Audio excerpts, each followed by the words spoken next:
بسم اللہ الرحمن الرحیم۔ حضرت امام راضی رحمۃ اللہ علیہ بہت بڑے مفسر، محدث اور عقلیہ اور نقلیہ کے ماہر تھے۔ جب یہ ظاہر علوم حاصل کر کے فارغ ہوئے تو اسے نفس کی اصلاح و تربیت کے لیے کسی اللہ والے کی تلاش میں نکلے اور دور دراز کا سفر کیا، لیکن ان کو کسی بزرگ سے مناسبت معلوم نہیں ہوئی۔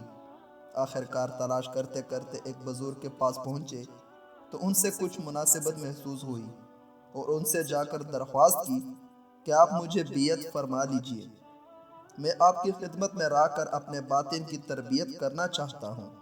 پہلے تو اس بزرگ نے انکار کیا، لیکن جب ان کا اصرار بڑھا تو اس بزرگ نے ان کو ایک وقت بتایا کہ فلاں وقت خانقاہ میں آ جانا، میں تمہیں بیعت کر لوں گا۔ چنانچہ وہ وقت بھی آ گیا کہ حضرت امام راضی رحمۃ اللہ علیہ خانقاہ میں بیعت ہو گئے، اور وقت گزرتا گیا، یہاں تک کہ ایک وقت آیا کہ امام راضی رحمۃ اللہ علیہ کے زمانے میں دوہریوں کا بڑا زور تھا، اور وہ اللہ تعالیٰ کے وجود کا انکار کرنے والے کو دوہریہ کہا کرتے تھے، اور یہ منکرین خدا یہ چاہتے تھے کہ عقل کے ذریعے اللہ تعالیٰ کے وجود کو ثابت نہ کیا جائے۔ امام راضی رحمۃ اللہ علیہ کے پاس اللہ تعالیٰ کے وجود کو عقل سے ثابت کرنے کے لیے 100 دلائل موجود تھے۔ جب کسی دوہریہ سے مناظرہ فرماتے تو 10-15 دلائل کے ذریعے ہی وہ دوہریے قائل ہو جاتے تھے، یعنی کہ ان کو شکست دے دیا کرتے تھے۔ اتفاق سے امام راضی رحمۃ اللہ علیہ کے پیر کی زندگی ہی میں امام راضی رحمۃ اللہ علیہ کا انتقال وقت قریب آ گیا۔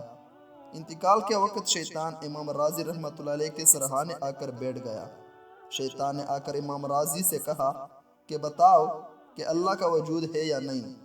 امام راضی نے فرمایا کہ کیوں نہیں، وجود تو ہے ہی۔ شیطان نے کہا تمہارے پاس کیا دلیل ہے؟ امام راضی رحمۃ اللہ علیہ نے ایک عقلی دلیل پیش کی، شیطان نے اس دلیل کو توڑ دیا۔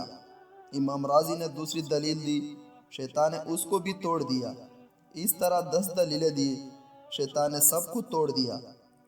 اب امام راضی دلائل پر دلائل دیتے جا رہے ہیں اور شیطان سب کو توڑتا جا رہا تھا۔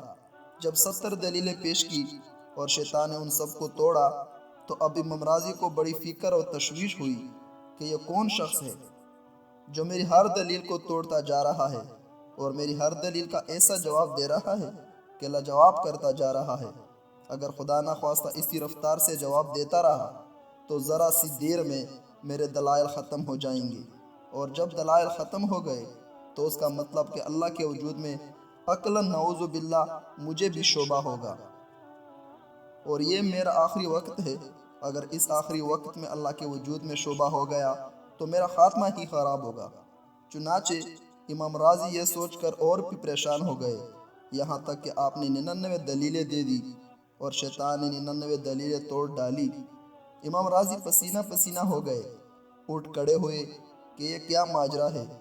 اب دیکھیے، چونکہ کچھ عرصہ تک ان کا ایک بزرگ سے تعلق تھا، اسی وجہ سے وہ تعلق کام آیا، اور اس وقت اللہ تعالیٰ نے ان بزرگ پر امام راضی کی اس گھبراہٹ اور پریشانی کی کیفیت کو منکشف فرمایا۔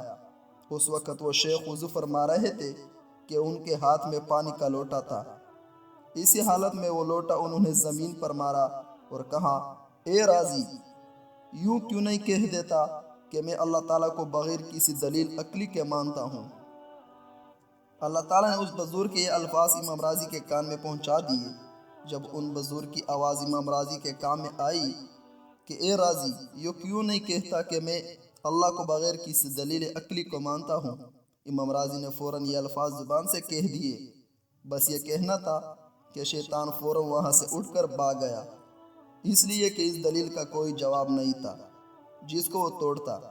اس دلیل کو کوئی توڑ ہی نہیں سکتا کہ میں بلا دلیل اللہ تعالیٰ کو مانتا ہوں، آخرت کو مانتا ہوں، جنت اور دوزخ کو مانتا ہوں۔